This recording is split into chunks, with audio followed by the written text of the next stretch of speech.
ఏమైందమ్మా మొత్తం ఇళ్ళని మునిగినాయా? నీళ్ళు ఇంట్లోకి నీళ్ళు వచ్చినాయి సార్. అమ్ముకుంటాం మేము బోర్లు అమ్ముతాం. బోర్లు అన్ని ఖరాబ్ అయినాయి. ఇంట్లో బియ్యం ఖరాబ్ అయినాయి.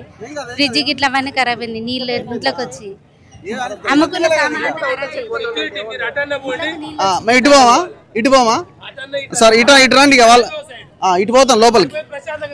ఓకే ఓకే ఓకే అయిపోతుంది.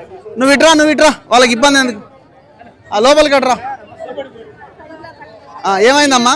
బోర్లు ఖరాబ్ అయినాయి సార్. మాకు నీళ్ళు వచ్చి ఇంట్లోకి మోకలు నీళ్ళు ఇంతలోతు నీళ్ళు వచ్చి బియ్యం అన్ని ఖరాబ్ అయ్యి సామాన్ అంతా ఖరాబ్ అయ్యింది. అక్కడ సమ్మెనగర్లో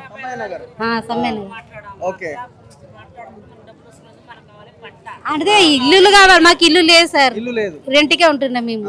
ఆ రెంట్ ఉన్న ఇంట్లోనే నీళ్ళు వచ్చినట్టు అంతా మునిగిపోయి నీళ్ళు అన్ని వచ్చి వరద వచ్చి కొట్టుకుపోయింది సార్. మాకు ఇల్లు కావాలి. మాకు ఇల్లు అసలు రెంట్కే ఉంటాను. ఉండటానికి ఇల్లు కావాలి. వరంగల్ పెద్ద పెద్ద లీడర్లు ఉన్నారు కదా, అడుగుతాను సార్. ఇంకా రాళ్ళే వచ్చే లిస్టులు వస్తుందని అని చెప్తాను. ఇప్పుడు ఇందిరమ్మ ఇల్లులు వచ్చినాయి. మాకు రాలేదు సార్. మాకు ఇల్లు జాగలేదు, ఇల్లు లేదు. నెక్స్ట్ లిస్ట్ లో వస్తుందని చెప్పారు.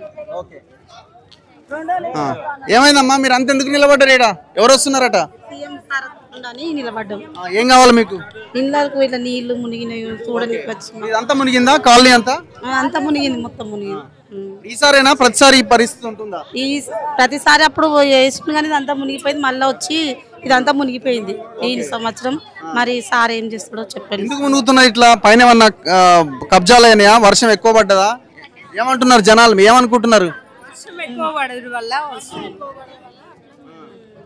ప్రతిసారి ఇట్లనే వస్తాయి. వర్షం పడ్డప్పుడు అలా ఇట్లే వస్తాయి. మరి వర్షం పడ్డప్పుడు ఇట్లనే వస్తాయి. ఎలక్షన్లు వచ్చినప్పుడు మీ లీడర్లు ఏం చెప్తున్నారు? గెలిచిన తర్వాత ఏం చేస్తున్నారు? లీడర్లు చెప్తుండ్రు రేవంత్ అన్న చేస్తాడని నమ్మకం కొద్దీ ఇక్కడ ఉన్నాము. ఓకే.